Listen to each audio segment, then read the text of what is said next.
name is Willa Taylor. I'm the Director of Education and Community Engagement at the Goodman Theater.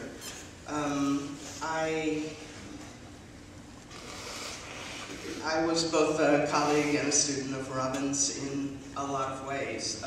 And before I tell you a little bit about her, I've been asked by Richard Pettingill, who was the dramaturg at the Goodman for a long time, to read a statement from him.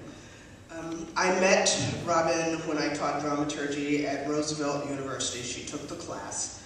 And then she came to the Goodman as my arts and education intern in the fall of 1994. She did the teacher and student guides for Peter Sellers' production of The Merchant of Venice. And years later, I benefited from her work when I wrote my PhD dissertation on that production and published articles. Robin had a somewhat unorthodox way of being in the world. During the time that she worked as my intern at the Goodman, she sometimes ruffled feathers. She occasionally stepped across boundaries. At times, I needed to do a bit of damage control. But I was always happy to do so because Robin was driven by a ruling passion that I admired.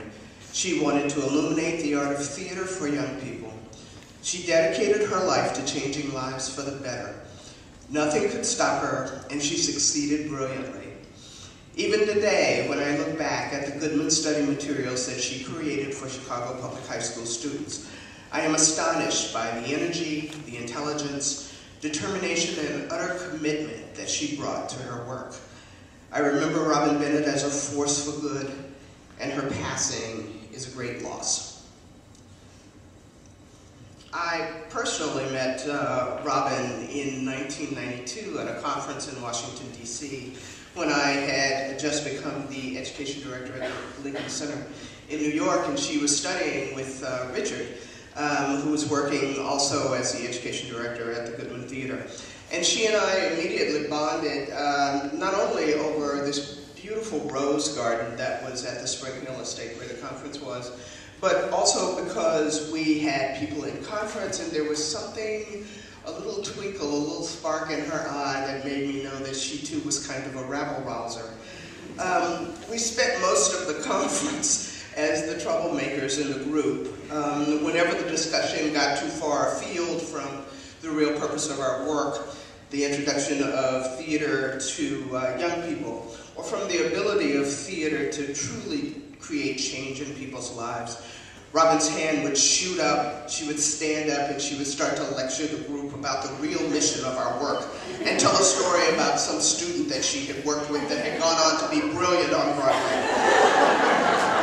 It was a wonderful weekend, and in no small part because of Robin, because she imbued me with a sense that this work that we do was about more than just getting young teenagers into the theater and butts in the seats, but it was about impacting the lives of people that we touch with the work that we do. More than 10 years later, I walked into my first teacher meeting at the Goodman as the new director of education, and the first person I saw in her Sherlock Holmes hat and that bright yellow coat was Robin Bennett. And in typical Robin fashion, she shot her hand up, stood up, and started to talk about the importance of the work that we were doing, how happy she was to see me, and to just let me know that the Jones College Prep students had been in the student subscription series for more than 15 years, and no matter what changes I thought that I was going to bring to the program, she wanted me to be clear that Jones College Prep would continue to be in the program as long as she was there.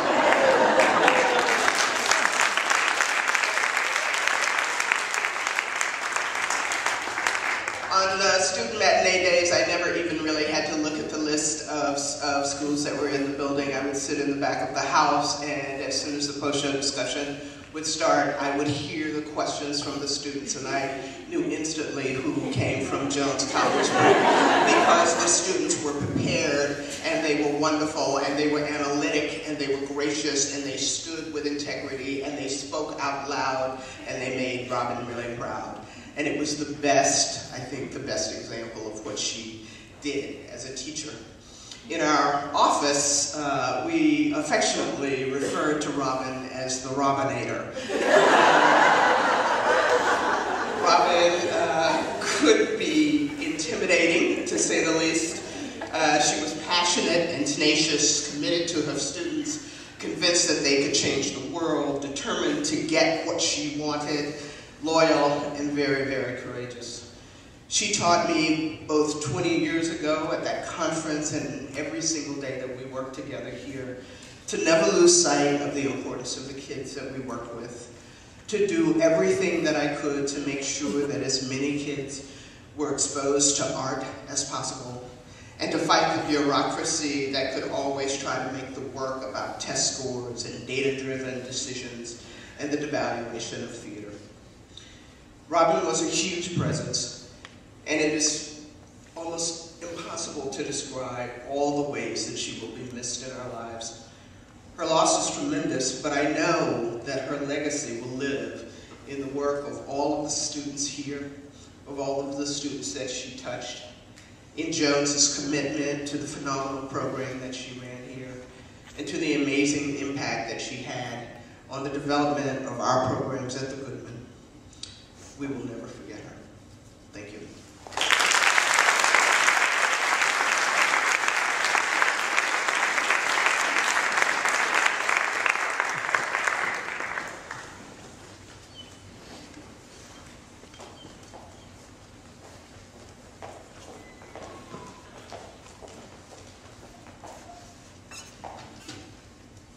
Little Prince, I said, I want to hear you laugh again. But he did not answer my plea. He said to me, instead, the thing that is important is the thing that is not seen. Yes, I know. It is just as it is with the flower. If you love a flower that lives on a star, it is sweet to look at the sky at night. All the stars are abloom with flowers. Yes, I know. And at night you will look up at the stars. Where I live, everything is so small that I cannot show you where my star is to be found. It is better like that. My star will be just one of the stars for you. And so you will love to watch all the stars in the heavens. They will all be your friends. What are you trying to say? All men have a star, He answered. but they are not the same things for different people. For some who are travelers, the stars are guides. For others, they are no more than little lights in the sky. For others who are scholars, they are problems. But all these stars are silent. You alone, will have the stars as no one else has them. In one of the stars I shall be living. In one of them I shall be laughing.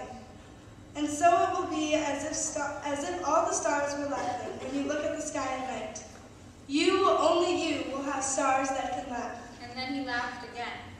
And when your sorrow is comforted, time soothes all sorrows. You will be content that you have known me. You will always be my friend. You will want to laugh with me, and you will sometimes open your window so for that pleasure, and your friends will properly be astonished to see you laughing as you look up at the sky. Then you will say to them, Yes, the stars always make me laugh. and they will think you are crazy. It will be a very shabby trick that I have played on you. And he laughed again.